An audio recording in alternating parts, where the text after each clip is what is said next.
Hey to everybody. How are you today? I hope everyone is in good health. Most of us have coming back to work in the office now, I guess. Okay. I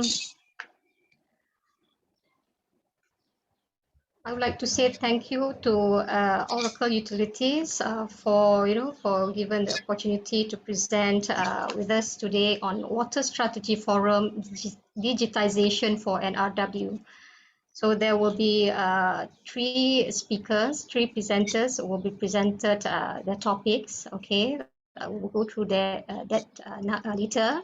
So before we start with the presentation, may I call upon MWA Vice President, Mr. Shamsul Fahmi Mohammad Fazli, to give welcoming remarks. Please welcome, Mr. Fahmi.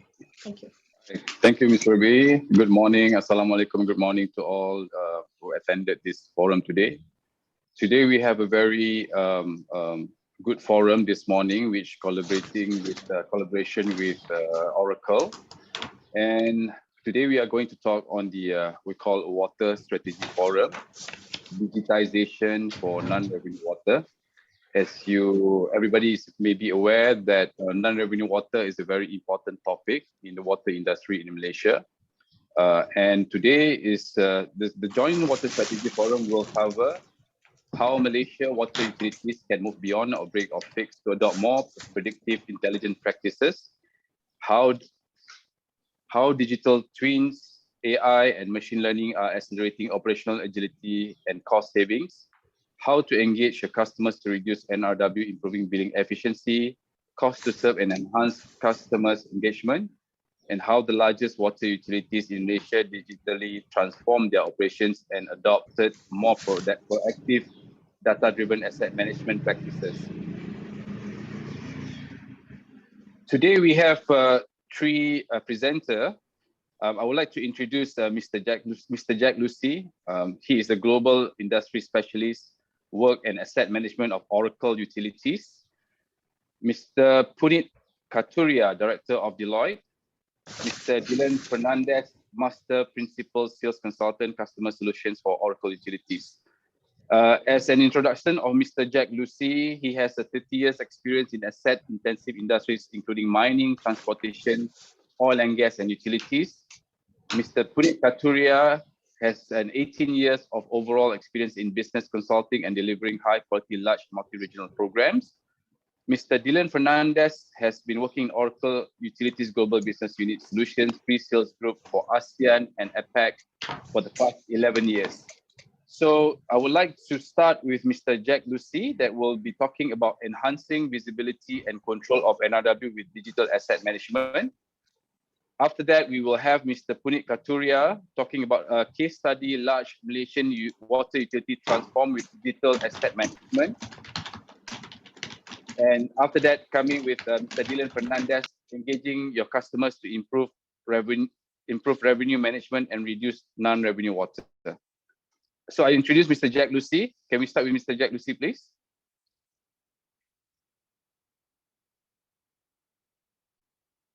Absolutely. Are we going to run the video first? Yes, I think we can watch a short video by Oracle, and then we'll continue with Mr. Jack's presentation. All right, thank you. Thank you, Ms. Ruby. Okay, thank you, Mr. Fahmi. No worries. 2020 is the year the world seemed to stop. In the spring, we retreated to our homes, locked down and masked up. The world seemed to stop, but the world didn't stop. For over a year, as the rest of the world retreated home, you stood on the front lines. As we took meetings in our makeshift home offices, as our children powered up their devices for Zoom class, as we sat with our families around the dining room table, you kept the lights on, the water flowing. You kept our homes warm and cozy. Through summer heat waves and winter snowstorms, from wildfires to hurricanes, you weathered it all on the front lines. You answered our calls. You restored our power. When the world seemed to stop, we know the truth is, you kept the world running. And we are forever grateful to you. Thank you.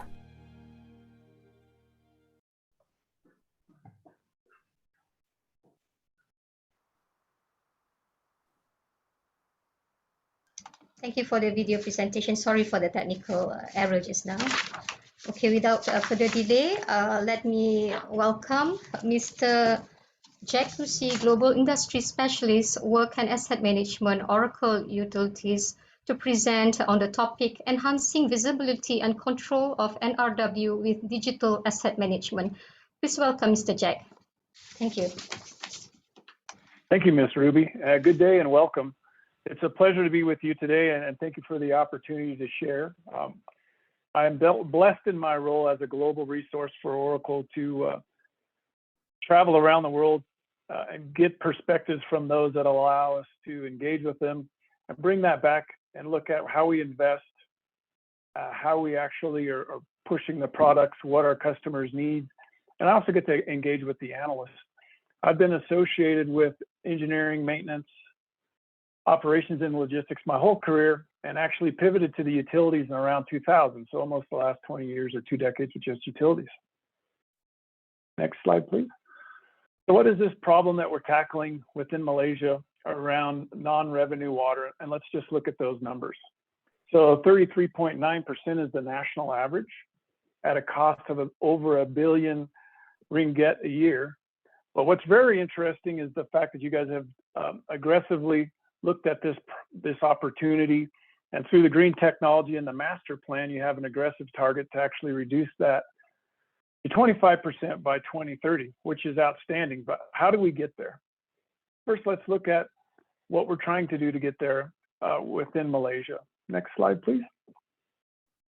So some of the key priorities that you've laid out, and I'll focus on the big ones: the non-revenue loss, get that down to 25% by 2030. Also increasing the supply coverage. Right now you have about 10% extra supply, and you want to increase that. Also, the conservation and sustainability is a big part of what we're doing, and the aging infrastructure. I've read that the #1 thing that you're really focused on is the replacement of aging pipes. And it's just not the pipes, but actually having the resources and tooling and the organizations to get those pipes changed. So how can we get better use of our resources, time and money and labor, using digital means to get us there? The other one is enhancing that customer experience, because that's always key to what we're doing to be successful, so we can have great referenceability. Next slide. This is my voice-activated software. So what is non-revenue? Well, actually, it's pretty interesting. There's authorized consumption, and then there's water loss. So we can actually have consumption that's not metered or unbilled that's authorized. So that's authorized water. Then we look at the unauthorized around the unmetered consumption, unbilled, unmetered consumption. And then we get into commercial and apparent losses, and then down to the physical and real losses. That's the leakage around transmission and distribution, the leakage in our service connections up to the meter, and linkage of the overflows from our reservoirs and supply. What's interesting is that we have solutions that can help address all these, especially when it comes to the digital perspective. And we're going to have Puneet share a practical way of doing that when he comes up in a little bit. The next slide, please. So if that's what we're doing from non-revenue, well, what does that really mean? Well, we can look at it from the technical losses. So on the outage side, there's lots of opportunity for us to use things like acoustic loggers and other sensory means to try to predict, or not predict, to isolate and identify where leaks are. We can also look at the metering information. So what are we billing and what's unbilled? But that's pretty expensive and can take quite a bit of a rollout. We can actually do expensive manual diagnostics or find those leaks in the manual means, and then the supply quality. On the non-technical side, to go into 3 basic groups around theft, billing, and billing inaccuracies and the complexities, and then the collections. Can we actually collect on what we are being billed? And given the current economic times and what we're going through in the world, that's an issue around the globe. The next slide. So if that's kind of the setting the stage of what are we looking at, what are the areas of concern, what's the size of the opportunity. Next is, let's take a little bit of a poll. So which of the following describes your current asset management approach? That'll help me address how we're moving along. Then the second question we'll do is, which of the following do you believe is contributing the most to your non-revenue water in your area? So poll. Okay, we'll put up the poll now.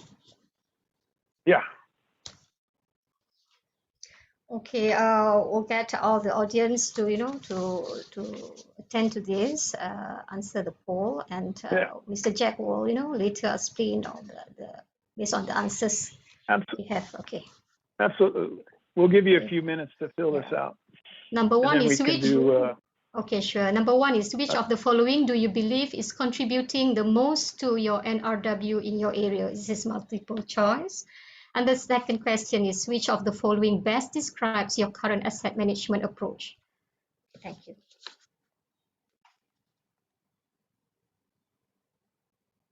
Additionally, I would encourage you to use the chat box if you have ideas that pop up from the conversation or the presentation. And we'll address that at the end in the Q&A period. Okay, sure.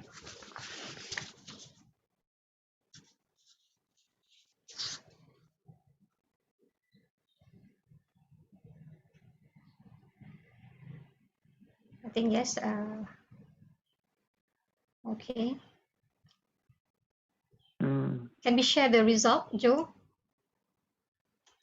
Jojo, the results, please. I will end the poll now. Yes, yes. Yeah, it should be good. But I gave them still, 90 seconds. Still, Oh, they're still going. Still going. It's going. It's coming in. Yeah. Okay. Okay. We'll just wait a few seconds. No worries. I guess it does take a while to read 7 responses. Okay. Then, or...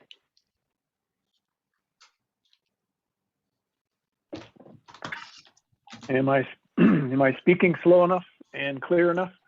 Very clear. Yeah, yes, you Very are. clearly. Yeah, I think the connection is good as well. Thank you so much. Okay, we end the poll. Question. Okay, let's share the results. Yep. Okay. All right. Excellent. Yes. So the poll actually suggests, just as what we would have thought, that the majority is around leakage in the transmission and distribution mains and into the service lines. That's consistent. But it is interesting to see that we do have a pretty good percentage across all 7 different possible responses. And then you can close that one, and let's look at that. Where are we at as a maintenance organization? Which is interesting when we are looking at how can we help on the non-revenue water side, understanding what the technical and non-technical losses are. Next results, please. Okay, you can scroll down, Mr. Jack. Oh, maybe that's what it is, a scroll. Yeah.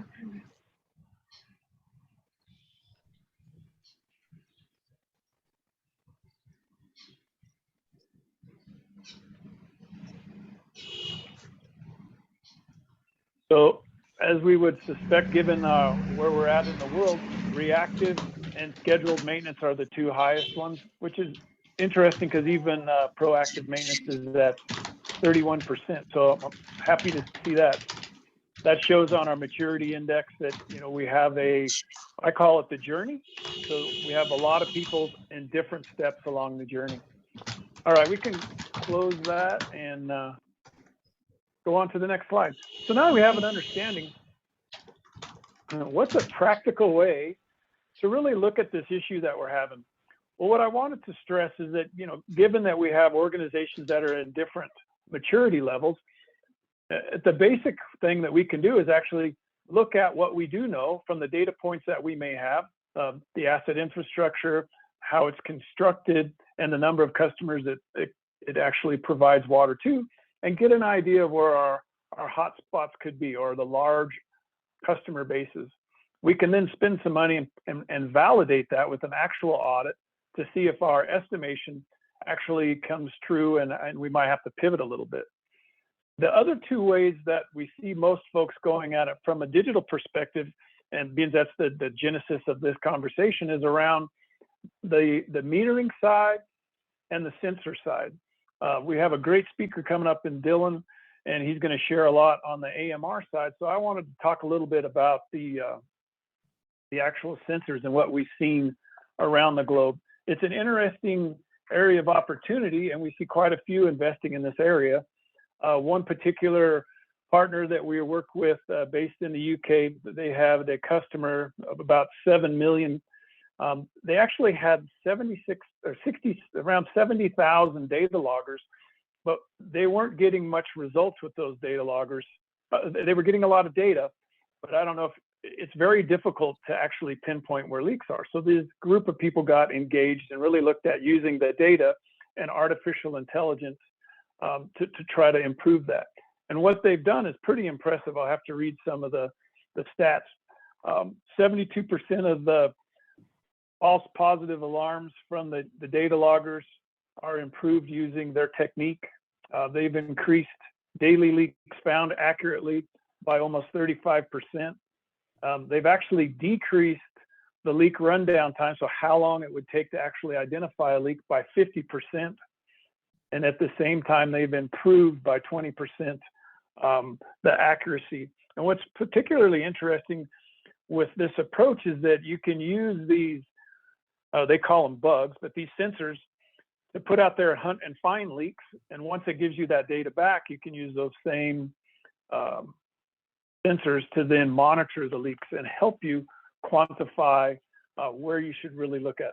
So I'm a big one about visibility, control, and outcome, understanding your asset base, understanding where your problems are, because that helps you come up with a plan that you can action. So Puneet's actually going to address this whole idea of asset data and the journey that you can use to get you there. So the next slide I wanted to bring up is really looking at the differences that we're in this pivotal moment that we are in time around an old approach, which was very manual. Kind of like I told you in the beginning, it's that estimation, we validate it. And what we see are countries and organizations like yourselves looking at greener technology to help improve our sustainability with the likes of the data or digital side of it, the metering and the sensorization. So that's really helping us to leverage what resources we do have, and that resources is time, people, and money to help get the most benefit and actually help us align those decisions with what we're trying to do within the organization beyond just a simple, attacking non-revenue water loss, but how does that coincide with our investment strategies that we already have? So the next slide, please. So what does that look like digitally? If we look at this swoosh or this arrow, on the one side is kind of a data maturity level. If you have some data, you can get some understanding. As we apply that data to different ideas and models, we can make that into knowledge. But ultimately, what we really want to do is we want that data to help us pinpoint and gain wisdom or insight into what we're trying to get accomplished. What I did want to stress here is on that maturity level, I don't necessarily think AMI, AMR is a step below sensorization. In fact, we see quite a few organizations going the sensor route first because it may be more cost beneficial, like yourself, or some of the cities within Malaysia are pretty big. And AMR, AMI rollouts may or may not have occurred. In your case, you do have some, and you're also even looking at some of the meters with the sensorization for pressure and temperature, which is great to see, and it gives us a great view of what's going on. And you have some really good partners in Malaysia. I could name a few of them, but they're working in several states on these basic ideas. One being around leak detection and network modeling. One group doing a lot of AMR type work, or you're looking at getting into some AMR situations to help improve this digital journey. But let's look at what does that digital journey actually contribute to.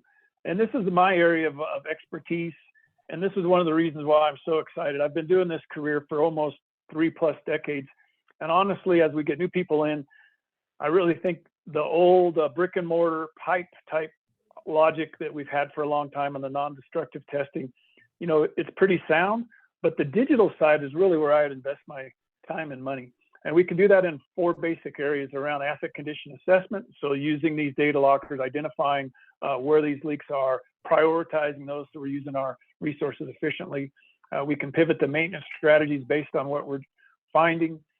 Failure modes and effects analysis, FMEA, allows us to look at what are we finding and do we need to change the maintenance strategy to adapt to what that asset health is or its duty cycle is. And ultimately, what I think is changing is the biggest is around the analytics or looking at the outcomes and results. You know, we can get information now instantly. We can apply that to a heat map that can help us determine where we need to go and invest very rapidly in this new world. And as, well, we'll go to the next slide, but I'm kind of getting ahead of myself. Sensorization is getting cheaper.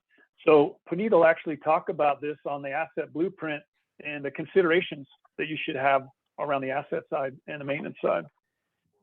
So if that's how we can use it within the system, how do we actually take advantage of some of the technology that's changed digitally? If we can go to the next slide.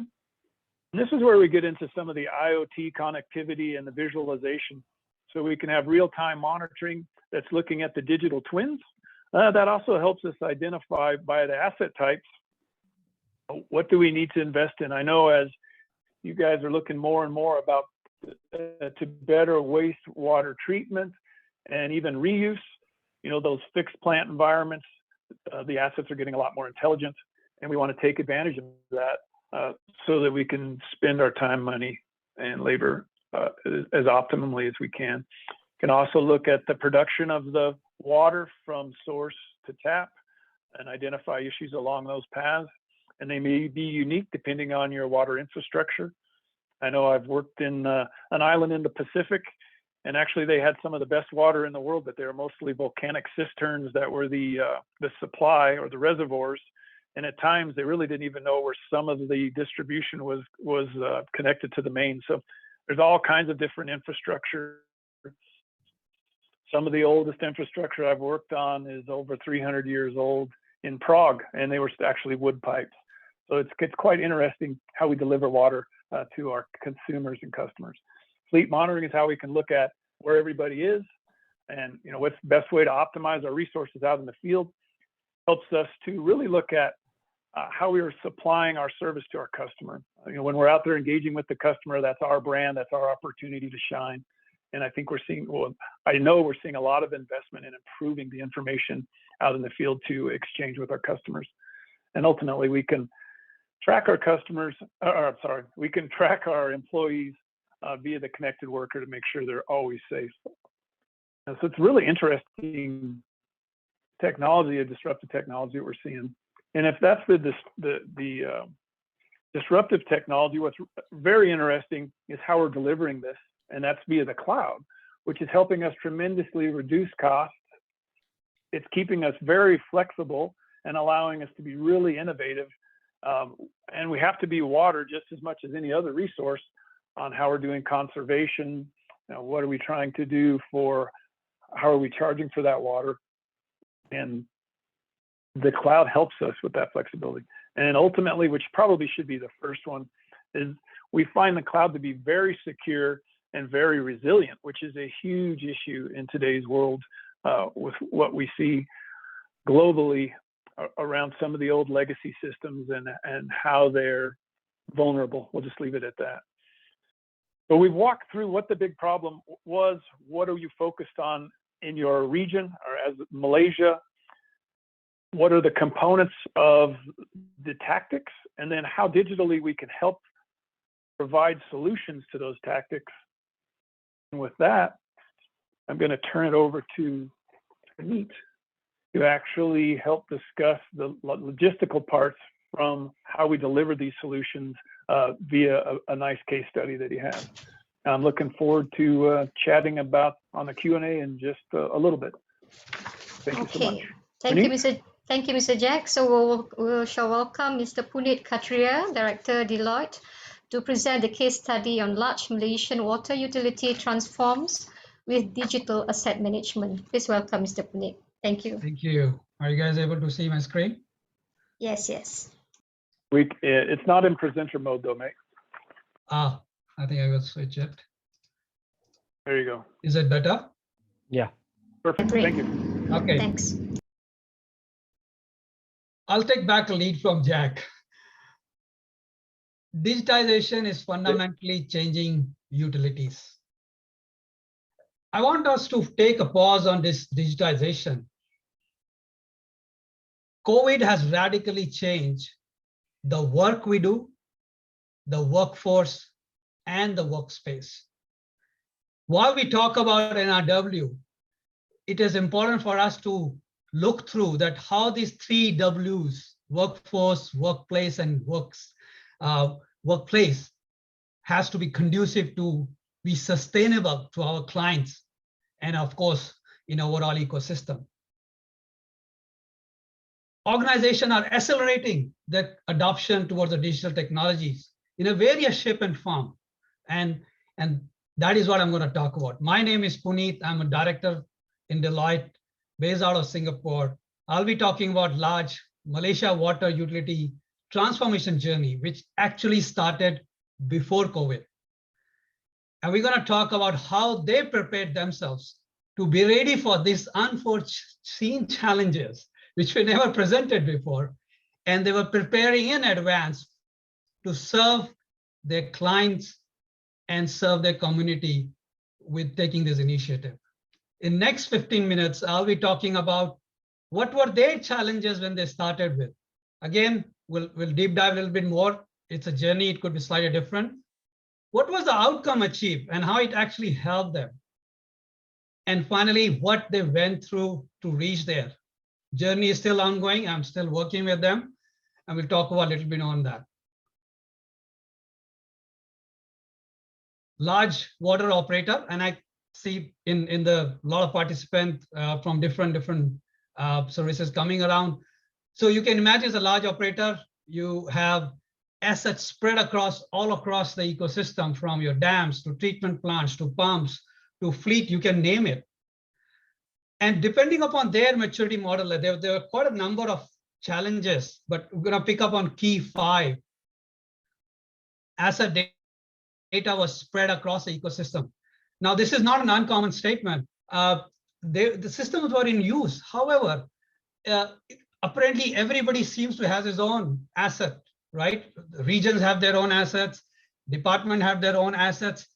So the ability to have a very common view is very difficult, right? And there's a manual process running around that. Processes were fairly complex, and of course, system was being used. There was some flagship system used before that, and still a lot of connectivity challenges around, okay, where does this particular process at point of time? For an example, if I have a out of service asset, and if there needs to go into the repair, and I need to have a material, is it available in the store? Where exactly it is? Am I buying? Is it in the store, or I'm going to issue it out? There isn't clear visibility, right? And that presented a challenge that how do we really, at a right state to consume the information. With such a vast spread of data, visibility of conditions becomes a challenge, right? There was system in place, and within regions, the workforce were deployed, they'll go around. However, there wasn't a real construct around critical assets. And how do you really know what's a clear condition? And of course, that led to degradation, and of course, in turn, impact overall performance of an asset, and would lead down to different reasons, even in NRW. Ongoing challenge to make sure the cost is controlled. We know water is subsidized, heavily subsidized within Malaysia. We want to make sure our forces are deployed correctly on assets. So how do we keep our costs down and serve the clients? And last but not the least, we have such a large information available, but how do we really make sense out of it on that angle, right? And one thing to remember here is different utilities, doesn't matter whether you're in water, electricity, or in different areas, you are a different maturity curve. So they are disruptively different, but commonly, these are very common what we saw in that client. I believe these were similar for some of you who are on the client, on this call. Now let's see what was the outcome achieved when they went to this journey over the last couple of years.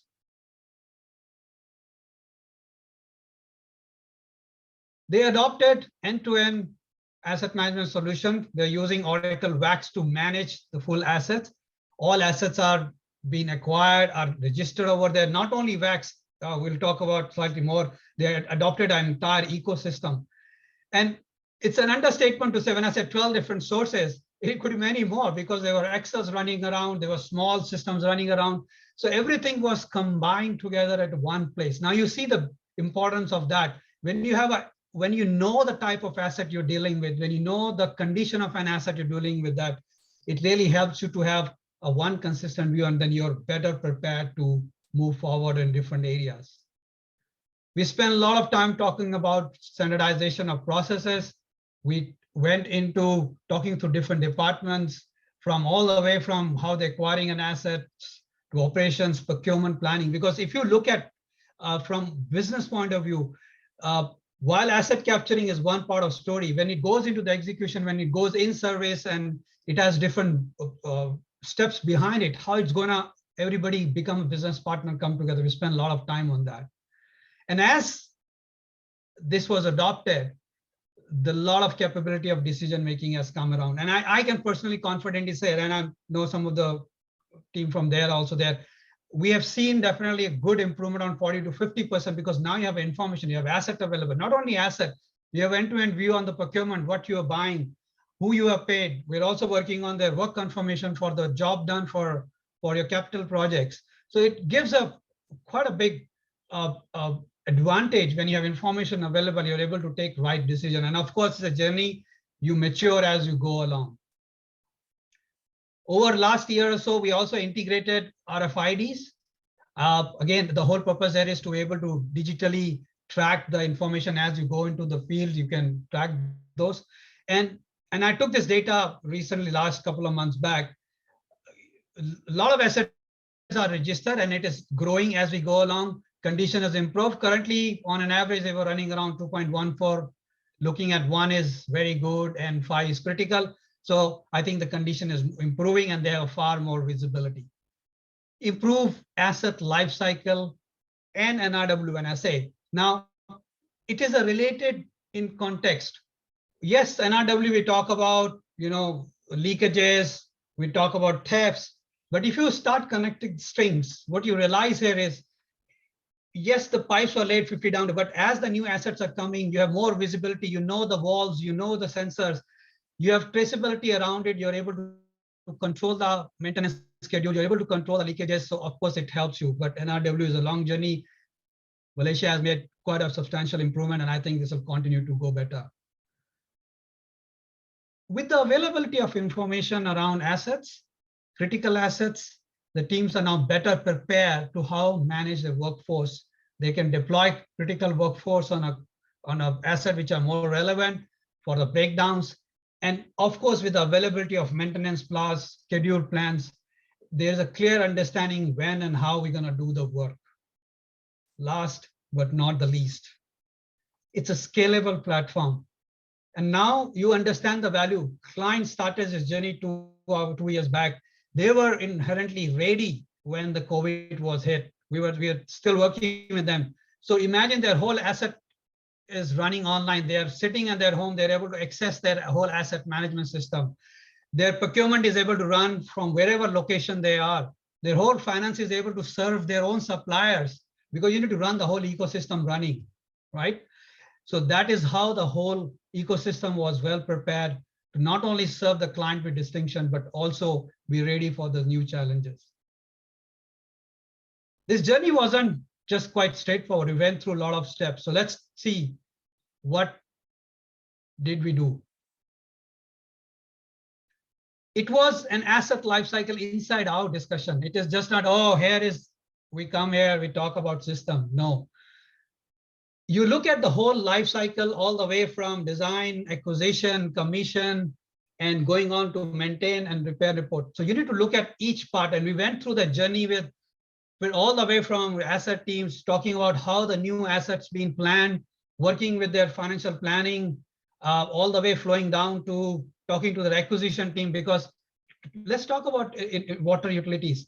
A lot of your assets are actually acquired. A builder puts up a new town.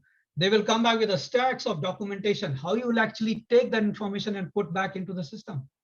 So we went through all that nitty-gritties talking about, of course, the journey. I'll talk about the data in a coming slide, why it was critical and what we did. Well, as you can see here, it's just a smaller granular view of one of the boxes over there. We went through the asset data, how the data get consumed from work request, from work order. Now then, if it needs to be serviced, does it need to be acquired, or there's a purchasing flow behind it, or if there's a stock, how that get issued, and so forth. All in all, it is a end-to-end construct working together with business, how they will really use the information and build upon from that. In order to get them there, we spent good amount of time on asset blueprinting. Now it's an understatement to just to say, well, we can just get an asset data like that or asset information. We actually spend good amount of time harmonizing the definitions. I can confidently tell based on different maturity models, even if I today tell you, okay, can you give me a definition of an asset? You will find different construct behind it. So we spend good amount of time talking from an asset perspective, because an asset-oriented organization, what are the different attributes around it? What is the categorization? How do you define location? How do you capture the health? So we set up the whole construct, and that is the step to define a digital twin. A digital twin means what assets are there in the field will get laid down in the system, and we went heavily on that. When we started a journey, we also spoke on the standards. Of course, it was a quite early stage, but we did speak about what are the standard, and some of those attributes were used when we set up those condition monitoring attributes and lay down the foundation. People plays the important, as I say, the work and workforce is the most important part. We can talk about a system, but how everybody interact with each other, how a planning department or an asset department will interact with operations, how they will interact with purchasing, how they will consume the information. So it was really a deep down discussion talking their day in life. Oh, it's not about, oh, system click here. It is day in life. So let's take a use case. Let's run through a day in life, how this will actually work for you. What happened if there is, and I still remember vaguely there was a scenario called, what happened if there is a water, it's a breakdown, there's an emergency. That's an ERP, nothing happens, you have to go and address it. So we have to think, well, go ahead and do the job, then transactions can be done. So all I'm saying is it was all about working together with team, working on their day in life, understanding how industry works and how we can actually help them to get them along there. When I started this journey, we knew from the onset that data is not going to be easy. We spent 15 months working on it. We started actually back office finance and all first before we came to the asset management, because we knew data has to be prepared. And we started these workshops 15 months before, talking about asset definition, profiling. And I still remember after doing all the discussion, when we gave those templates and asked all the regions to come back, fill back, they came back and we were like, oh my goodness, it's totally different. And that's the complexity we're talking about. So it was a journey that we went through. We spent good amount of time setting up the model. I specifically spoke about data governance, who is a master data team. And as we matured to collect the data, the teams went down the regions to locations. They not only captured the assets, their conditions, their health, and it was overall information from the statistics, environmental, dynamic data, and measurement, which we all capture and put inside Oracle WAX, and of course start to talk about with other customer care and field services to really demonstrate the value. In the end, it was just not about technology. When we talk about this digital transformation for work, workforce, and workplace, it has to be looked through holistically. And that's what was done. We spoke in length about what is gonna be our approach. We spent time on the blueprinting, deciding what will go in, working with the asset teams, with the projects teams, with the finance teams, field teams to take those inputs to design the construct. Technology is a catalyst. Oracle Cloud allowed us anywhere, anytime platform, scalable platform, make and give those leading practices out of the box, plus every quarterly release to get them ready. We spent good amount of time on ways of working, as I said, how teams will interact, how each department consume the information and make it available to their own customers. Who is a customer for procurement? Is our operations and fields and maintenance. Who is customer for finance? It's our external customers plus internal parties. So everybody needs to work together. And of course, harmonizing a process by bringing end-to-end process optimization, continuous improvement is inherent. And it was the core thing we deploy, that you own the outcome. It's not about, oh, I deploy a system and walk away. You need to know why we did it, how we did it. And last but not the least, business partnering. Different, as I say, ways of working and business partnering is related. You basically service each other related, and you understand what other department needs and what you need and how you can service that. And you can pass that information back and forth by facilitating the outcome. All in all, combining this, we were able to get ready for this kind of disruptor and also bring the asset available online, use the information to make strategical and critical decision to serve the customers. In the end, I will leave with Deloitte study. It's a very important statement. Water transcends political border.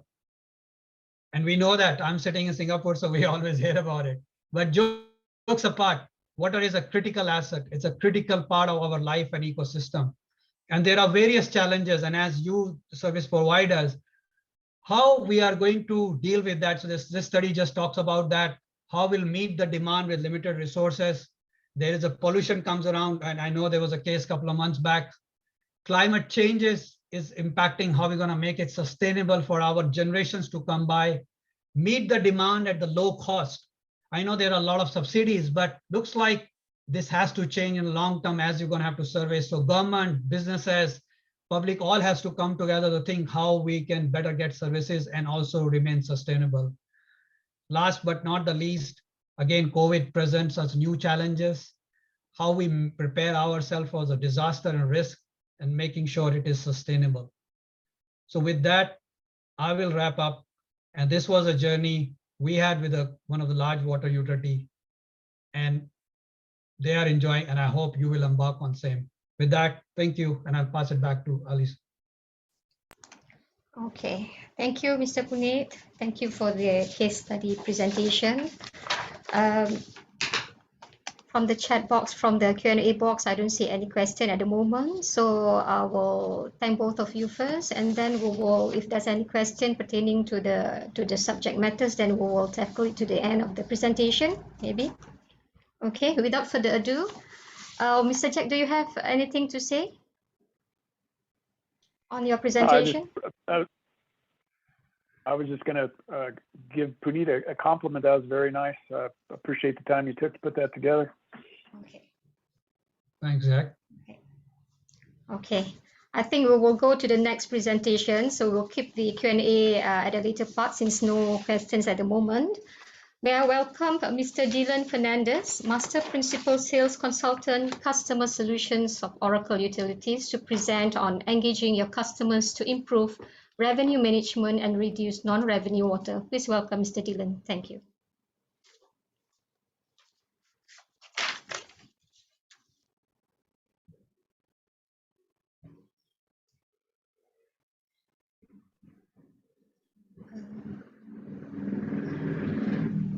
Dylan, I think you might be on mute.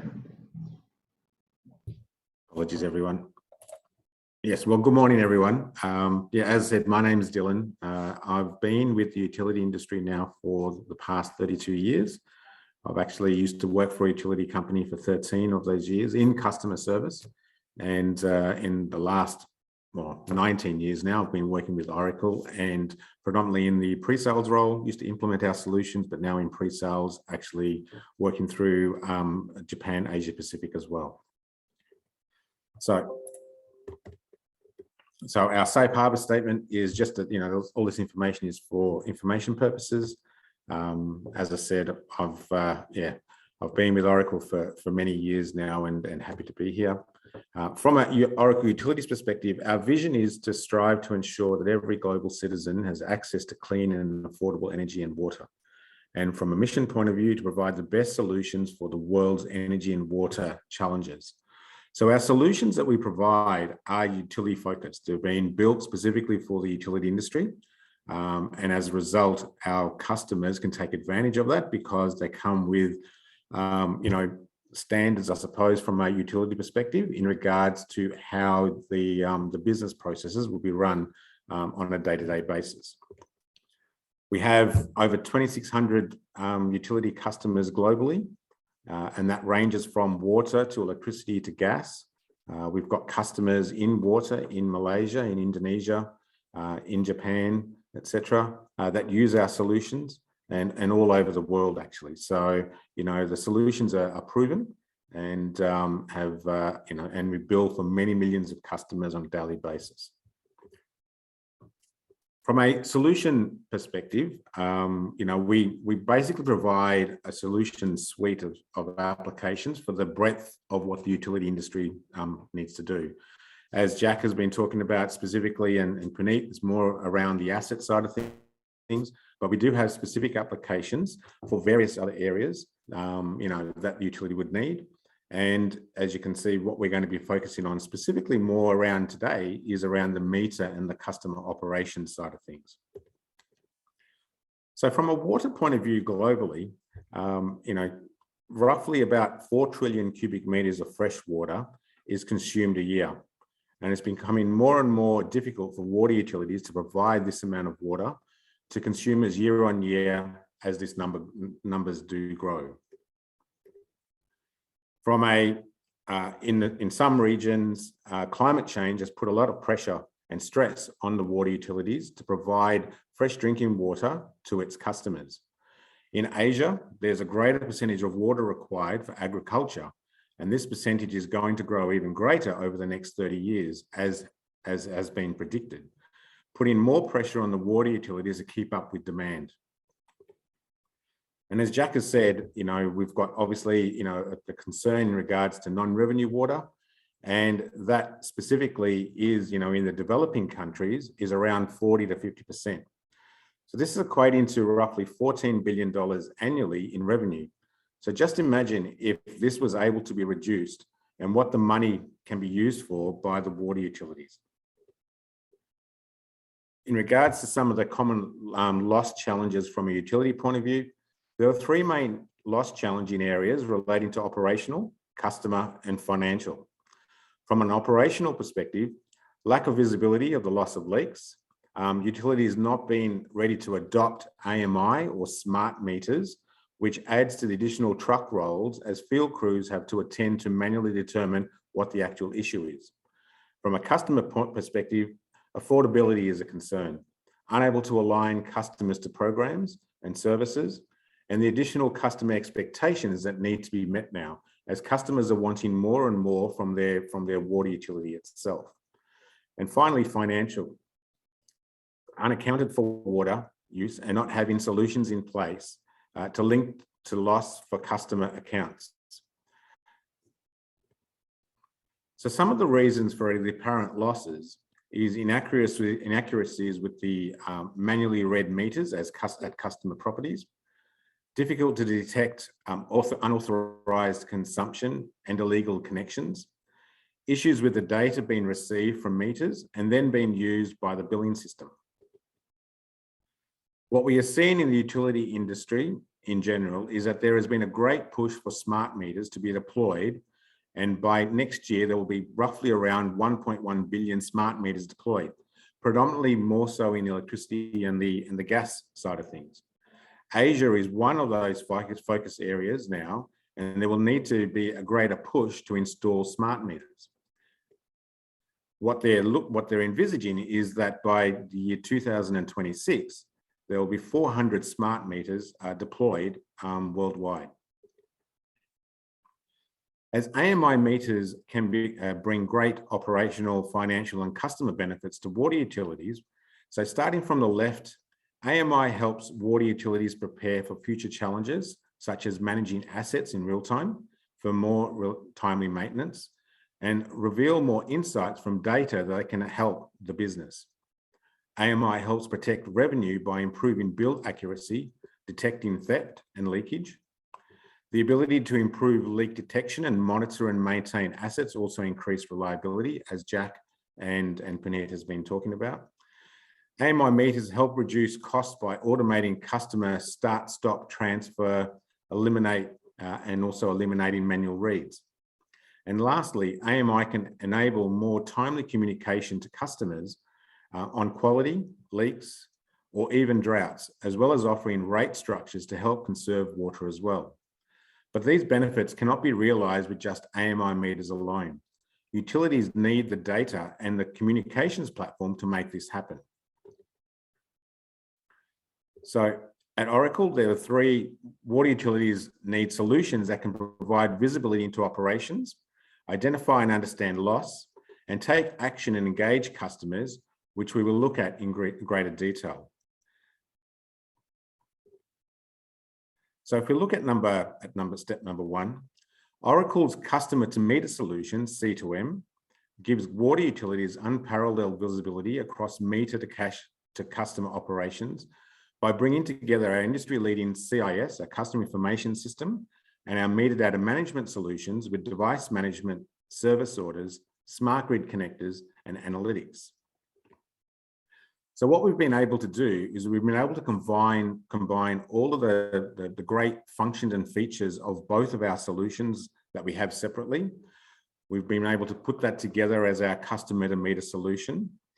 And that's what we've been able to then provide to our water utilities to actually handle not only just the manually read meters, but also the interval meters and also the billing for all of those customers as well. Okay. It provides the perfect foundation for building a loss prevention strategy, connecting data, gaining insights, and resolving revenue losses across meter to cash to customer operations. So let's take a look at what is included in C2M. So if we look at from the left-hand side, it incorporates our customer operations, which provides the water utilities with all of the capabilities for the user to handle all of the customer inquiries. It provides a 360-degree view of that customer. So no longer do the users have to work in silos or have to then transfer those customers to another department to actually obtain information. They've got that information available to them to actually handle the inquiries. The rating side of things is very configurable. So it can handle very simple to very complex rating structures, and all of that is done through configuration. And obviously, as a result of that, being able to build for all of those different types of rating permutations in the actual system itself. From a service order perspective, being able to raise any types of field work. So whether that field work needs to go out to the field crews for the field trucks to actually go on site, or automatically to send those service orders out through to the smart meters through the head-end system as well. So we've got the architecture in place that can handle all of that too. Revenue management, being able to handle all the payment processing and all of the credit collections activities. So if customers don't pay their accounts, being able to then follow up the debt based on what they're currently owing. From a meter perspective, able to then track all of the devices within the actual system itself. So where they've been, what service maintenance has been on them as well. All that information can also be tracked through the actual solution itself. From a smart grid integration, being able to then integrate with those smart meters. So being able to then communicate, receive and send out communications to the AMI meters. So enabling us to do start stops, on-demand reads, all of that capability. But more importantly, also being able to receive all of the interval data, whether that's 5-minute intervals, 15-minute intervals, all that interval data so that we can process and then build the customers accordingly as well. Okay. And then you've got the device management. So again, being able to then track all of the devices within the solution. So being able to actually provide all of this in the one solution itself, it's actually on one single platform. It's on a single database, and it provides a single user interface. So from a user point of view, they're able to navigate between all of the various modules within the solution and provide and have access to that information so that they can then provide that to the customers when the customers are calling in. But we also provide a lot of flexibility. You know, from a solutioning point of view, we've got our customer to meter, which is our on-premise solution. We've also got our customer cloud service, which is our complete service software as a service solution, which has the same capabilities as our on-premise version as well. And we've got various options that that a water utility can take as to how they would like that those solutions actually deployed.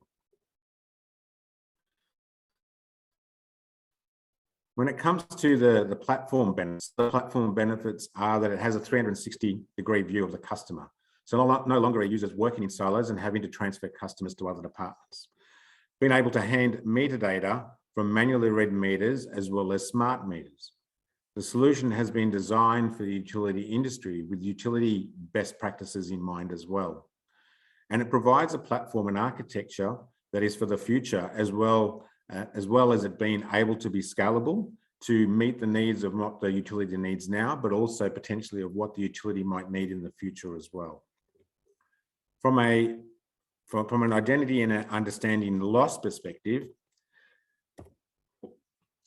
we start with the meter solution, providing the foundation for AMI related data, making sure that they are correct for billing purposes. To increase business value, we go one step further with embedded data visualization tools, which will provide dashboard and reporting directly out of the solution itself. So users can really understand what story the data is telling them and make adjustments to business and improve operations on whatever metric they are focused on. How do we get to really deep insights from the data? We take it one step further with analytics insights offerings. It's a cloud-based solution that leverages machine learning and use case specific pre-built insights. In our C2M solution, the M, which is references our metadata management module, it's responsible for collecting, cleansing, cleaning, calculating, storing, and sharing meter consumption data with downstream modules like the billing module. C2M has various validate, edit, and estimation, which we call VE rules, that can be applied to check the metadata, like high-low VE rules and dynamic comparison VE rules to compare usage to historical trends. Able to use aggregated metadata to potentially identify leaks. We will show later in the presentation a sample of a system where this can be also identified. The AMI meters can also provide device event information, like Tamper Alerts, outage events, based on a water utility's business processes, can determine what the next action can be. It could result in an automated service order being created for the field crew to attend and investigate. But it also could result in an exception being raised for a user to check it first before actually issuing out to the actual field crews themselves. So there's flexibility depending on what the water utility would like to do in regards to what the next action might be as well. The other thing that it can also do, it can also result in a notification to the customer to alert them of what's happening and what potentially actions have been taken by the water utility themselves as well. When it comes to analytics, we have for our on-premise solutions, water utilities can take advantage of our pre-built analytical reports and dashboards. We provide the schema to enable data to be extracted and analyzed. Water utilities can also create their own analytical reports based on their specific business needs. This can also be complemented by a data insights application, which uses machine learning to provide valuable insights to the water utility. We will show some examples of this soon as well. So our analytics visualization tool comes with our customer cloud service, which is our SaaS offering.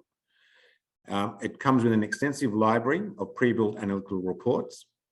Users will be able to interrogate data directly from the production environment, enabling them to create up-to-date reports on business performance.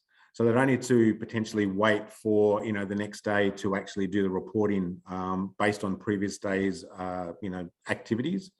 They can actually do the reporting on what has currently happened in the solution itself.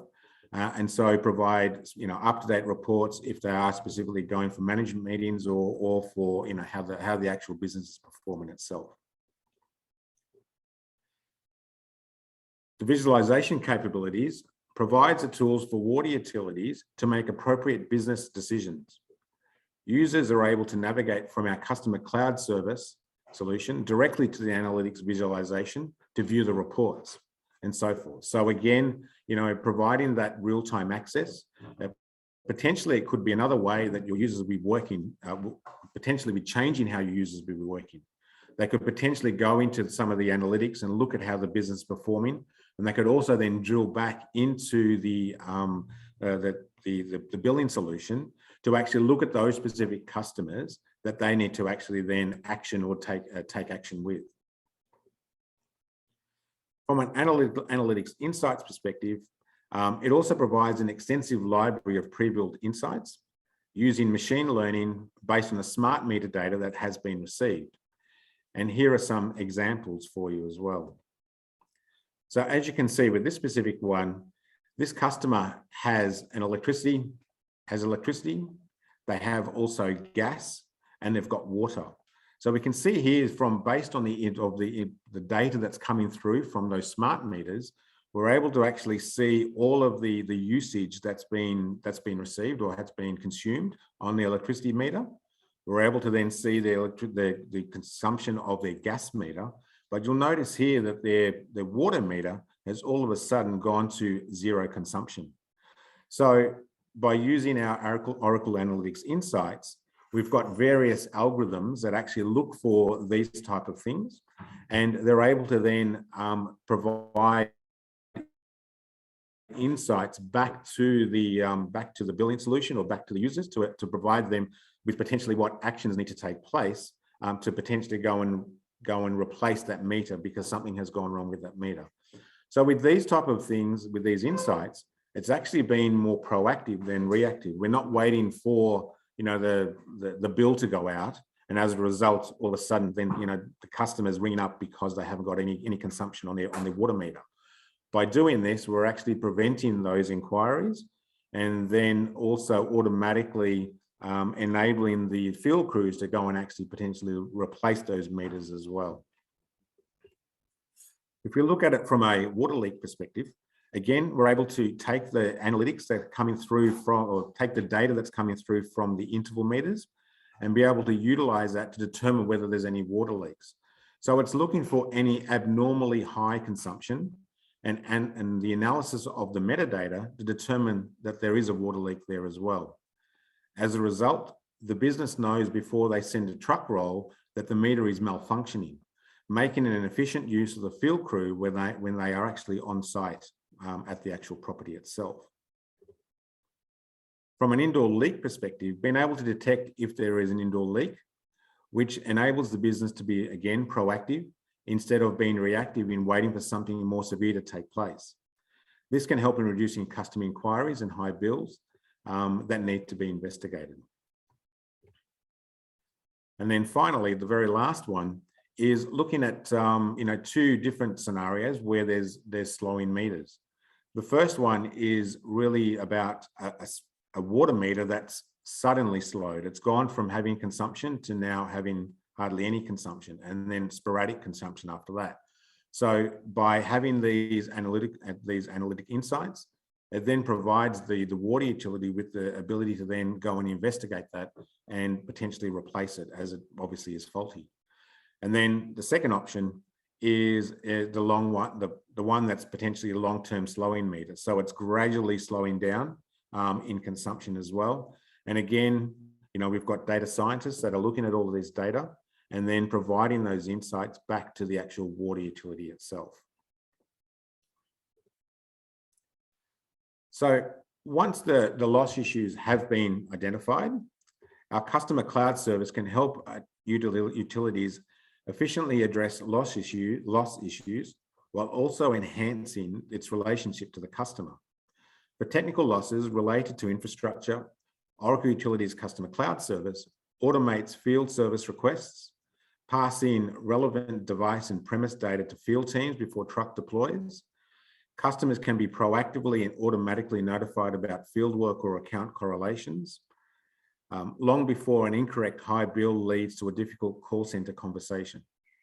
For losses due to theft, the system supports a variety of tools that help utilities align all customers to the right service options, including assistance programs, prepayment, payment arrangements, auto pay, and potentially, bill smoothing. The result is a safer, more visible, and better engaged customer. So what I wanted to do just before we go into the next area, I wanted to actually show you an example in our system of what we've been able to do utilizing the capabilities of our solution. We've got here a usage transaction, and this is the information that gets passed from the metadata management module to the billing module to advise them that this is the usage that needs to be billed for. And what we've been able to do here is this usage transaction, we've been able to configure what we call usage rules. And these usage rules can determine whether there's actually been any losses, from a main meter, say, or a gate meter as an example, to the subsidiary meters that are there. So through the configuration, you can see here that we've got the provided consumption, which is 1,000 kiloliters, and it's for our main meter, okay? This main meter also provides water to these, and we've just put them consumer 1 and consumer 2, to these subsidiary meters that are here. So the gate meter has recorded 1,000 kiloliters, consumer 1 has recorded 300 in their meter, and consumer 2 has recorded 225. Overall, based on our usage rules, you can see here that we've actually got a loss of 475 kiloliters, and that represents a loss of 47.5%. With the actual configuration, it's actually created a message, and that message is saying that, we've configured the actual, using the usage rules, we've configured the loss to be at 40%, okay? So anything 40% will create a message in this circumstance. This is all configurable, and we can actually make this 15% or 20% or 5%. Just depends on what the water utility would like as their threshold. And as a result, because the loss percentage was 47%, it's now created this message. If we go into where these rules are actually configured, and it's basically all done through configuration. We've been able to use a calculation rule to record what the provided consumption was, which is the total consumption, and also what has been consumed, by the various sub-meters that are there. If I go to the next one, which is the loss percentage. In this particular calculation rule, we're actually now calculating what the loss percentage was based on the consumption of provided and consumed. And we're using the two variables, from variable 1 being provided, variable 2 being consumed. We're now got a basic formula, which basically then determines what the actual percentage will be. Okay. We've got the loss percentage now. Once we've calculated that, we can then determine exactly what the losses has been as well. And it's taken into consideration the provided and the consumed. And it's, again, there's a formula there as well. Okay. Oh, sorry. And then the losses. So from the losses point of view, we're taking, the percentage, and we're using the formula of, provided minus consumed that's here as well. So we're actually determining that there has been that 475 kiloliters, which has been lost because it hasn't been consumed by the two sub-meters that are there. And then finally, we've got our loss tolerance. So in here, we're able to record what that loss tolerance would be. And again, this is all configuration. So through this, we're able to then record exactly what has been consumed by the sub-meters, extract that from the actual total consumption, and then we're able to provide that that loss in terms of a representation as well. Okay, so if we go back to our usage transaction, those usage rules are made up, have enabled us to then provide this level of information to the actual user. And based on this message being created, it can also then, based on the business rules, determine what would be the next action. You know, does the next action mean that we need to send a truck roll, you know, a truck out there, a field crew out there to go and, you know, find out exactly what's going on? Or can this be an exception that gets raised to the user so that they can actually look at it first and then take the appropriate action moving forward as well? So again, through the configurations, and this is all, and in this particular scenario, we're actually using scalar meters. We're not using interval meters at all. So we've got the capability to do that with scalar meters, but obviously with more data being received through the interval meters themselves, we're able to then, you know, provide more accurate results, and also provide those downstream effects, you know, those downstream actions potentially to the user or to the business, exactly on what needs to actually take place from there as well. Okay. So in regards to, you know, what customers are looking for, obviously the customers' expectations are growing, and they're wanting more from their water utilities. You know, consumers' personal technology is now so advanced, and the user experience is so well designed that their expectations on how technology should function are raised. They also see the way technology is reshaping some sectors. You know, they can see how it is how it is to process a return on, say, Amazon, and so why can't their water providers offer the same level of service? The customer's preference for low-effort service interactions is clear in range of research and surveys. Customers prefer digital channels to phone and want to quickly resolve issues themselves without having to wait on hold. But everything can't be automated, and there has to be a balance. That means empowering your customer service reps, frontline users, with correct tools and systems to create low-effort customer support interactions. So what we wanted to do now is we wanted to take the poll. There's a couple of questions in the actual poll itself.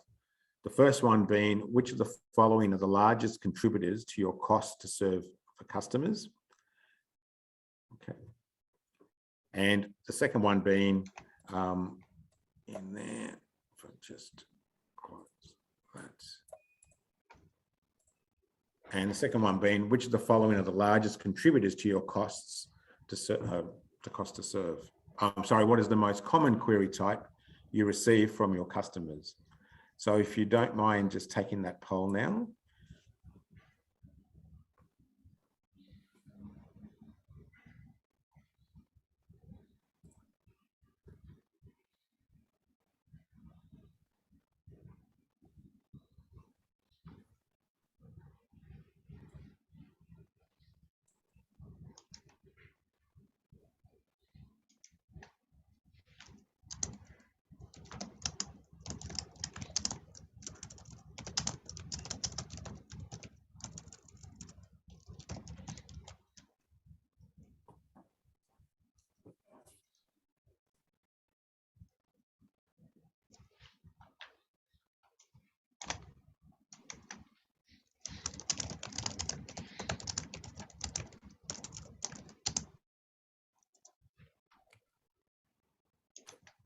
Okay.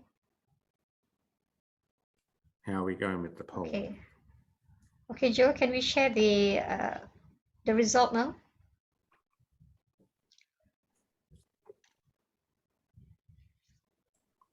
All right. So if we look at the very first one, which of the following solutions have you considered to reduce NRW? And it's obviously an even split up top between the AMI and smart meters and the sensor-based monitoring. So, you know, obviously from what Jack was talking about, and, you know, the importance of now AMI smart meters is obviously what water utilities are looking for. There's still some areas in regards to billing and digital self-service technologies, which is required. And there's also other as well, which is in the last place. And what is the most common query type you receive from your customers? The main one being is low water pressure. And that seems to be a very high one, or more popular one compared to the rest. Obviously, high bills is the next best with 47%. And then you've got, the lower ones being new connection requests and water discoloration and payment related problems, etc. So it obviously seems to be that low pressure and high bills seems to be the two main areas here that need to be looked at as well, and trying to resolve some of these things with solutions that provide the ability to reduce some of those inquiries that customers are coming through on. So we'll have a look now at what are the other areas that we can provide in regards to being able to service your customers. And one of the areas that we wanted to look at was more around the customer portal. And so this is just an example of an interview with an actual customer itself, or with customers, sorry. And they were saying that only 40% of the customers visited a utility website in the last 12 months. And that's because, sometimes when a customer goes onto the actual, the portal itself, their first impressions is always their lasting impression. And sometimes when they go onto it and they can't do what they want to do, or they can't see the relevant information, they don't have it at hand, they don't want to obviously go to that preference again. And so as a result, they're calling the call center, which obviously increases calls that are coming through as well. So, another example is I called my utility every month to pay because I haven't been able to, I've had bad experiences with doing it online. I don't get a confirmation that the payment went through. This is another example of, that experience that customer had. The integration between the portal and the actual back-end systems isn't there. In this particular circumstance, obviously the payment has been accepted, through the actual portal, but it actually hasn't been processed yet. So, it might be requiring manual intervention for that actual payment to be processed through. So having integration between your back-end systems and your customer portal is a key to obviously driving some of your customers from, ringing into the call center and moving them to actually, engaging with you through the actual portal itself. So with Oracle, we also have a digital self-service platform as well. So this enables the customer to have 24/7 access to their information relating to their water accounts. So this could be in relation to any bills, any payments, being able to, to interact with the actual water utility itself. So for example, the start-stop service, so that they can actually then, do a move-in process from the actual portal. That information will automatically be passed through to the back-end system and will automatically then generate potentially the field work that might need to take place as well. Also, if the customer is moving out of a property, being able to do that through the actual portal will then reduce those calls coming into the call center. The self-service also provides, proactive alerts. So being able to advise customers of certain things as well, in regards to their usage as such.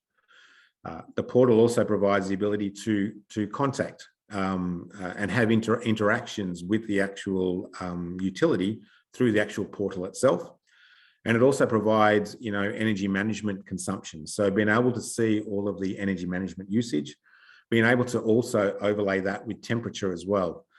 Obviously in Asia, it's not actually, there's not much of a delineation in some parts between hot and cold, but in other parts of the world, there is, a winter and there is a summer, and there is a direct correlation between, usage patterns in summer as opposed to usage patterns in winter as well, and able to actually see that difference between the two. That's there.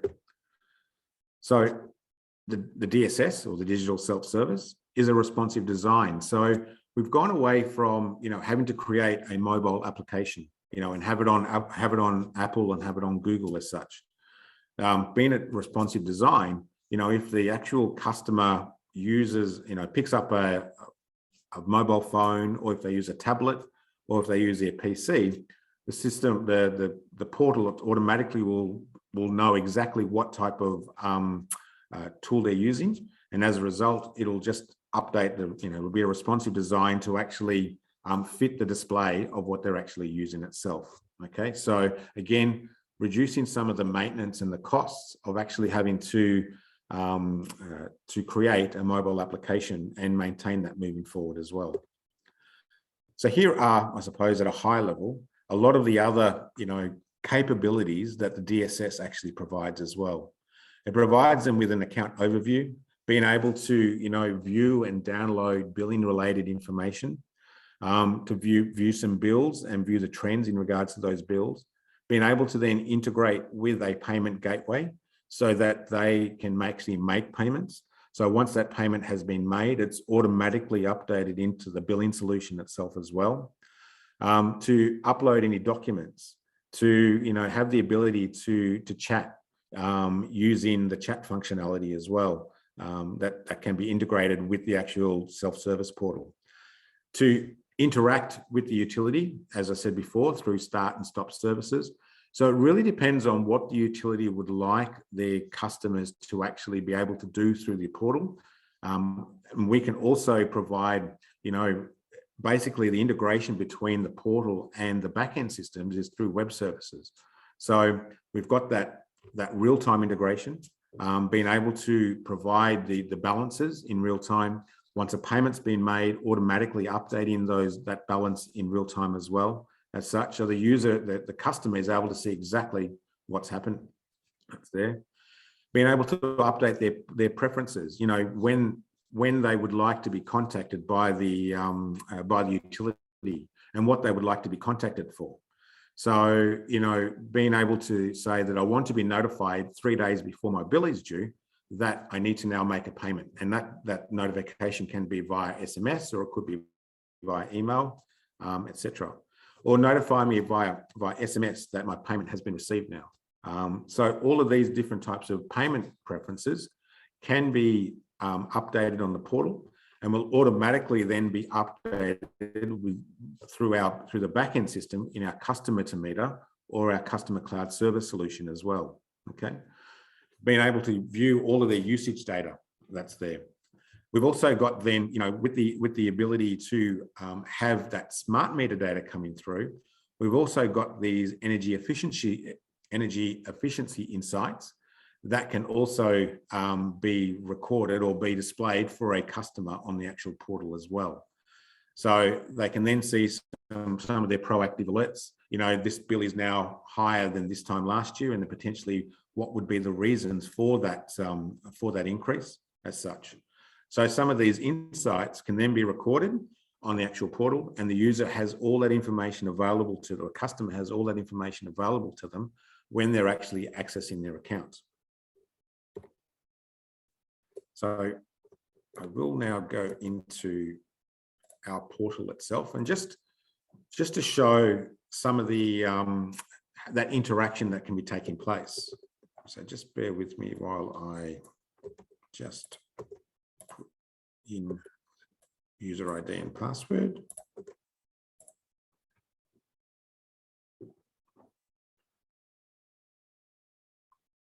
So the digital self-service can be reskinned to look exactly like your existing portal, your website.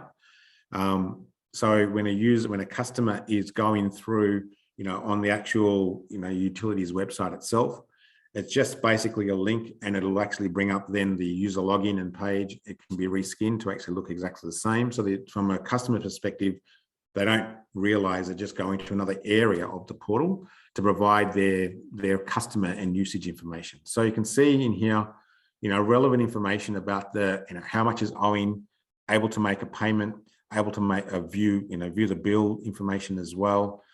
You can see some of the tips in regards to potentially how they might be able to save on their consumptions as well that are in there. We've got billing related information. We can go in and view like bill and payment histories. And all of this information is coming back from the back-end system and providing that information, if I just scroll through, providing that information from the actual what's happened in the back-end system. So these are the payments that have been made. As you can see, there's a payment confirmation. These are the bills that have been posted with all the consumptions, with all the balances. And then they can drill down even further to actually view the actual bill itself and see the actual details relating to that bill breakdown, etc., from a wastewater, water, etc. perspective. But they can also then interact with the actual utilities. So in here, we can then say, if you want to contact us, we can then say, okay, the customer can come in and say, look, I've got a damaged meter. And they can then answer specific questions relating to that damaged meter as well. So is the meter working correctly? No. Is it been broken? Is there water entry? Yes. If you know the cause of the damage, looks like it's a water leak. That's there. Is there any further damage, and so forth.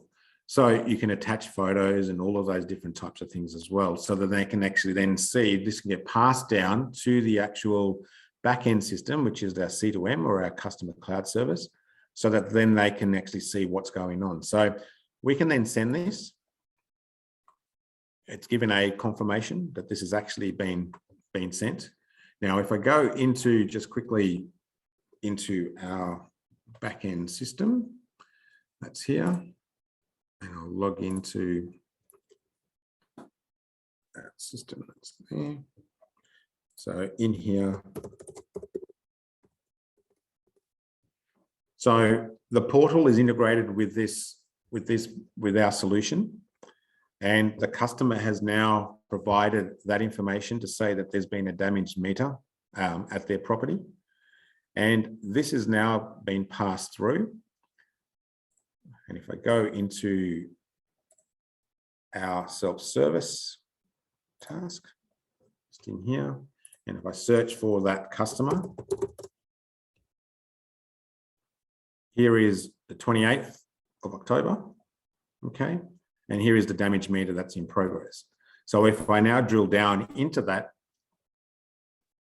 this is providing me with the answers to the customer that has, or from the customer's questions that they've responded to. So they've provided that information in here. And then what we can do is that we can interact, or we can then send information back to the actual portal as well. So in here, we can say, let's now, they haven't provided a photo as an example. So we could say in here, please provide photo, and we want to say true, and we want to save that. Okay, so by doing this, and if we go back into our thing, return to overview. If I go back to my contacts, I can view my history. That's there. You can see here, now that's the one that I've sent through today. I can drill down into it, and here is my response back to the actual customer itself. So we can then provide alerts, or we can provide maybe a, through the actual business process, we could then say, provide a text message or an SMS to say that we've responded, or we can provide a notification back, via email or whatever it is to the customer to say that we need more information as well. So again, it comes back to the flexibility with the water utility as to what that interaction or what that business process will be, and how we can then interact, or what communications can be sent to the customer as well. So you can see here that by doing this, we're now really handling this inquiry through the portal. We're not necessarily having to speak to the customer on the phone potentially as well. So reducing some of those calls that are coming through for the actual customer itself. Okay. So if I go back into our presentation itself, we've also got the ability, so this is an example of our agents or our customer 360-degree view that we do have. So in here, you can see that we've got a dashboard. So this dashboard represents the customer or the property that's in context. It has a customer zone, so it provides necessary information about the actual customer itself. It shows you what their balance is. It shows you what services are actually connected. It also shows you, based on those services, what type of meters they might have. So in this case, it's a manual meter. If it was a smart meter, it'll actually say smart meter in there as well. So the user is able to see there might be a circumstance where they've got manually read meters and also smart meters. So you can actually see that's what we're recording, and that, you know, what's being provided.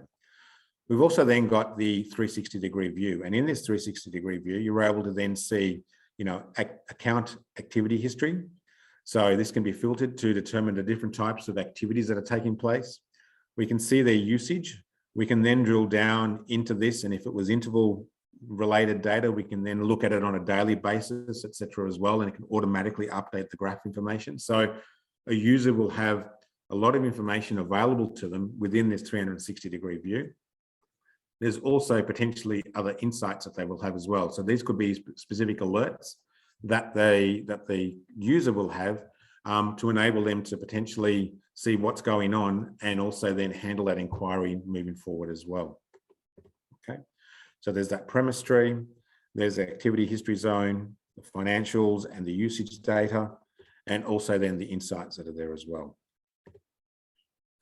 But on top of that, we've also have the ability to have additional 360-degree view with other additional capabilities that Oracle provides as well. So, you know, being able to integrate with a knowledge management application that we provide, being able to integrate with the IVR, you know, and CTI and IVR integration, have co-browsing. So being able to, you know, see exactly what the customer is looking at when they look at the actual portal itself.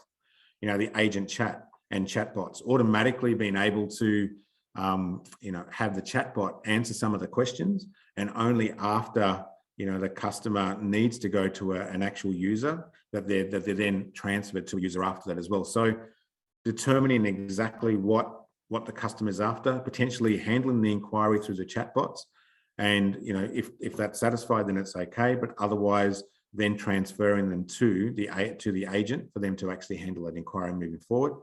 And also then, you know, call scripting as well.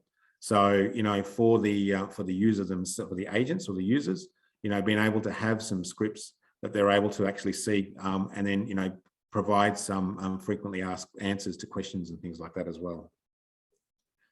So the other thing that we do have, which will help users when they're handling the inquiries, is smart process flows. So on the right-hand side is just a process flow of a move in, move out, and the different services that they potentially have. But it's really just navigating the user through the relevant, you know, steps to actually handle that inquiry, to get all the relevant information that the water utility would like to get whilst they're working it through. You could also then have this, you know, exposed to the portal itself, so the customer is then able to actually instigate all of this through the portal, and also then, you know, reducing that total cost of ownership, or that cost to serve, because they're not actually ringing the call center to have that inquiry take place. So from a roadmap point of view, some of the things that we're looking at to incorporate is also obviously look at, you know, adding to our insights and analytics. So providing more analytical insights relating to the utility itself that the business can take advantage of. Streamlining some of the customer operations. So looking at some of the other business processes that we have had, and also, you know, making them more efficient for the actual utility themselves as well. You know, looking at you know, enhancing some of our credit collection capabilities. So, you know, we've got a very flexible credit collection module within the solution itself, but we're always looking to see how we can also improve on what we currently have. Improving on some of the customer experience. being able to embed, as we've seen, knowledge, call and chat into the actual solution itself, having more proactive communications with customers based on what we're seeing, in regards to the data that's been recorded within the solution. And we're always looking at ways of actually, making it easier to integrate into other applications as well. So, these are the main key areas that we're looking at from a roadmap point of view. But the other main thing that we're looking to do is, we're looking to also integrate with our, and provide greater CRM capabilities for our utilities and water utilities in general as well. So we've got our customer experience for utilities for service, and that's being able to have that digital unassisted service, that smart 360 agent experience that also enables them to see, all the different communication avenues that a customer can talk through and be able to engage with them, through that I suppose that true omni-channel engagement. Being able to have intelligent and context-aware data as well. So, with that knowledge management, being able to have that data available to them so they can then answer those customers' questions a lot quicker as well. And then also having that access available to the customers so that they can then, find out answers to their frequently asked questions. So without actually potentially, talking to the actual utility itself. As we said, we're looking to also, improve and, have that integration with our Oracle Insights. So to provide that direct loop between our Insights engine and our customer to meter and customer cloud service to provide that, that data back to us so that the business can then take what the next best action could be as well. So, integrating both of those. And finally, in our customer cloud service, what we're looking to do is we're looking to provide more meter insights as well. So the very top one that you can see here is about water leaks for the service point. So, providing, based on the integral data that's coming through, being able to provide these relevant, insights specifically for the business so that they can then take the next action without potentially having to wait for a customer to call relating to their actual meter itself that's there. So there's a lot of, I suppose, with our solutions, there's a lot of capabilities that we can provide in regards to, handling, these customer requests, the non-revenue water, trying to decrease this non-revenue water itself. It's obviously relating to the data that comes through from the meters, but you also need to have solutions that can handle that data, process that data, and then provide the necessary insights for the business itself. So we've got the capabilities with our solutions to do that, and then also be able to configure whatever the business rules are that would need to be incorporated on top of that, specifically for the water utility itself as well. So that was really the end of my presentation. Were there any other questions that people had? Yeah, thank you, Thank you, Mr. Dillon. Thank you for the presentation. Ladies and gentlemen, we have listened to the three presentations by the three gentlemen. I can see there's some questions being posted in the chat box and Q&A box, and some been answered. May I request to have all the three speakers' photos on the screen, please? We are coming to the Q&A session now. Yes, and we've seen a couple of questions coming through this group.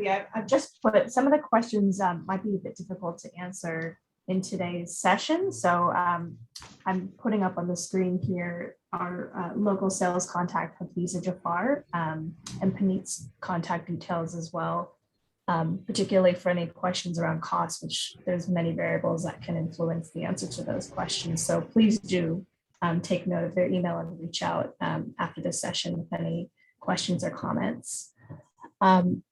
there was a question that came through first for Dylan during your demo, and the question was about when a meter on site suddenly shows no reading, is the system able to send an alarm or any notification to the operator? Yes. So when it shows no readings, it comes back to the business rules that can be configured within the solution itself. So, we can, so when those readings come through, obviously, if say are we talking smart meters or are we talking scalar meters? Sorry, just to clarify. It wasn't specified in the question, but maybe you could speak to both, how it would work. Yeah, with the interval meters and stuff, obviously we're getting the data, say every 15 minutes as an example. Our solution has those VE rules that will then cleanse that data. So, if there was an interval that had been missing, the VE rules can also replace or can provide an estimate based on previous consumptions for that particular interval that's there as well. We can also do the same thing with scalar meters. So the scalar meters can also, provide an estimate based on history and stuff, so that we can then build a customer. If the utility didn't want that to take place, those VE rules can then create an exception so that the user then sees that, and then they can take the necessary actions to what might not be, whether that they need to send someone out there, or whether they, or they need to contact the customer, whatever it might be. So it's a very flexible solution in regards to what that action needs to take place based on the business needs. Thanks, Dylan. We did have another question about wireless networks used or recommended for AMI. Dylan and perhaps Puneet, maybe both of you can speak to that. What factors would go into how you decide wireless network to use? Okay, so when it comes to our solutions, our smart grid gateway, which is a module within say custom meter or our customer cloud service, we provide productized adapters that actually integrate with some of the meter vendors, like Landis & Gear, Itron, Echelon, Silver Springs, etc. So we've worked with those meter vendors to provide adapters to communicate with those head-end systems. So that's already been designed. Now, if it is a local meter vendor, we've also got an adapter developer kit, which then enables us to integrate with those specific meter vendors, and that communication channel will be we're able to then determine what that communication channel is, depending on what can be received and sent from the head-end system itself. Thank you. Puneet, did you want to add to that? I think Dylan has answered. There's a second follow-up question, right? It all depends upon what meters you have and roundabout infrastructure around it, right? So there are the various factors come from the solution. I think there's a capability, but I think it's also around, what meters on field get installed, how do they communicate to each other. So, it needs to be looked at different areas, and that can be addressed. But, it depends. I just wrote that, one of the utilities are investing their own networks, right? Because they want to have consistency around SCADA system because they're far flung off in the mountains. So, there's a journey over there. So you look at what are your assets, where they are, and how do you want to track and trace. So I think then you can work on those solutions on meters and all that. Thank you. We had a question for Jack that asked, what's the significance of monitoring temperature? You can understand when you want to monitor pressure, but can you expand upon why temperature can be important? Absolutely. So in climates where the temperature can freeze, it's a big contributor to bursts and leaks. Maybe not so much in the majority of Asia, but there are places that can actually freeze. But temperature is a big thing along with pressure. Thank you. We had a couple of questions around sort of what you see as the main justification for digitization.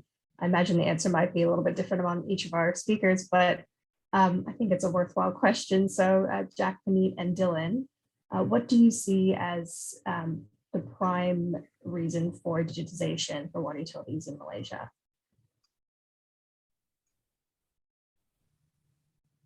Who wants to go first? let me take it up.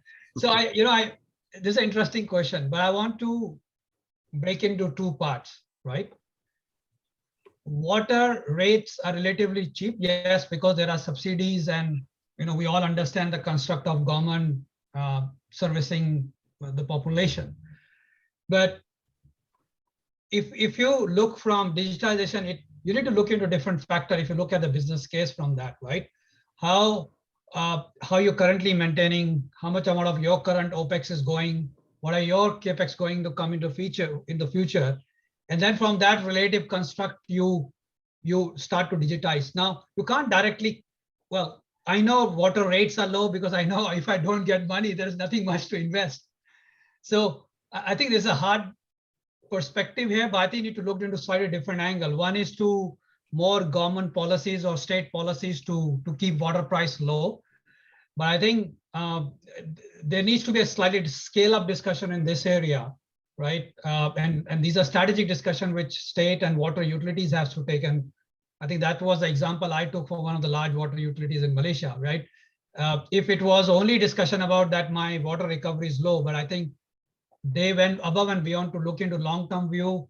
Of course, water rate, as I say, it's a critical discussion how state's going to sponsor it. But if you spread it over the years, that investment definitely pays back because your maintenance cost goes down. You have a visibility of assets. You prevent the leakages. Imagine if you change your NRW from current 29.8% even to a percentile low, that revenue is yours. So I think we need to look into more strategic way of answering this question. But if you're just going to say, well, I have less revenue, I think then it becomes difficult to answer. So that's my view, but I'll also happy to welcome answer from Jack based on his experience. Yeah, I agree. I think one of the most challenging things is looking at your organization and where do you need to make the investment so you can get the biggest amount of return.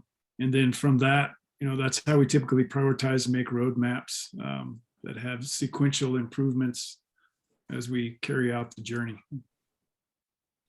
Yeah, look, I'd agree with Puneet and Jack, actually. So. And one more thing, I answered some of the question. I think we don't have to make this transformation too complex, right? Of course, we have heaps of system to talk about. We can talk from asset. What I say is, let's look at your own current state. For an example, and I know Jack took some of the examples, somebody else, that there was a lot of data is actually available today, right? Can we not start small? We take that data, start capturing in more of a, just from an analysis point of view, if you have a spread across, we can define a very a simplistic data management system, which can at least start to give you a view. Again, there are various answers, and I think I understand the complexities around subsidies and the revenues, but I think your maturity model, and Jack also said that, you need to see and say where you want to invest, and then we can basically look benefit out of that. I don't think there's a right or wrong answer here, but I think that would be my suggestion. Yeah. That's why I tried to even point out in the maturity model, you can do things now without technology, and then that'll actually help you identify where you should spend your money on digitalization and technology. Right.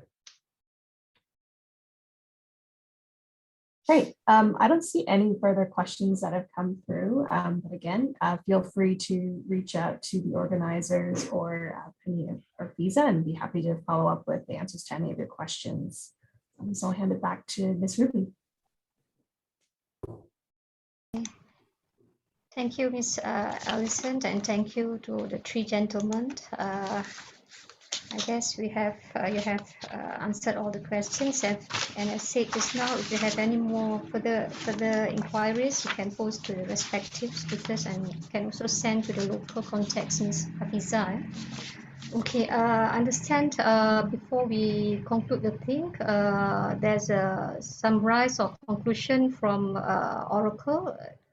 Is it to be done by any of one of the speakers, or Mr. Jack or Mr. Dylan or Mr. Puneet?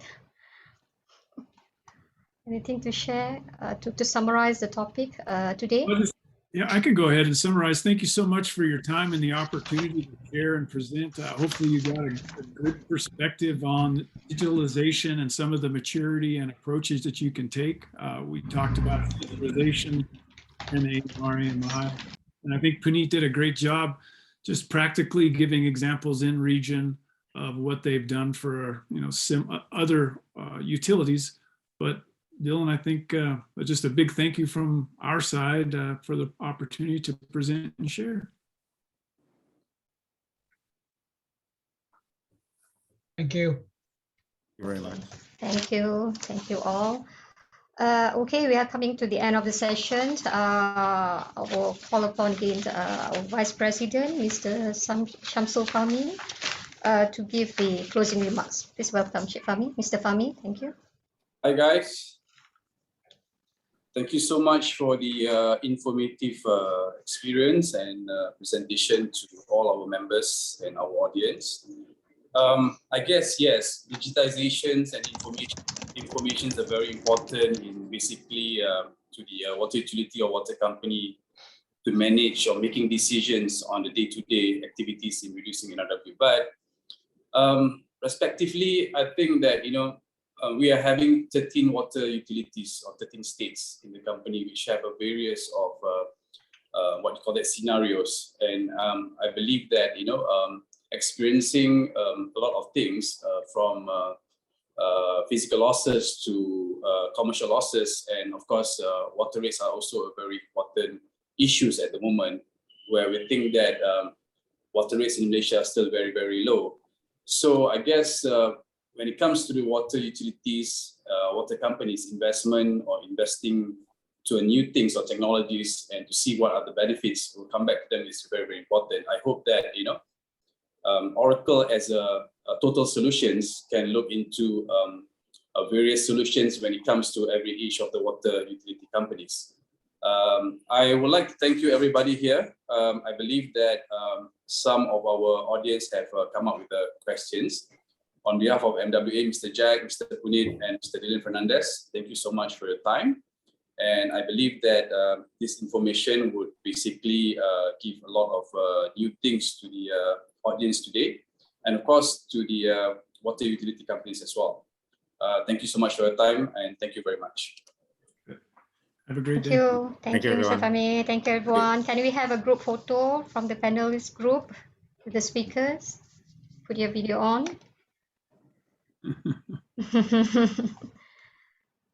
Joe, can we have the, okay? All right. Yeah, ready? Okay, ready. 2, 3. Okay. Again. Once more. Ready? 1, 2, 3. Okay. Thank you, everybody. Thank you. Thank you so much. Thank you all. Thank you, the participants. See you again. Take care. Bye. Bye. Bye.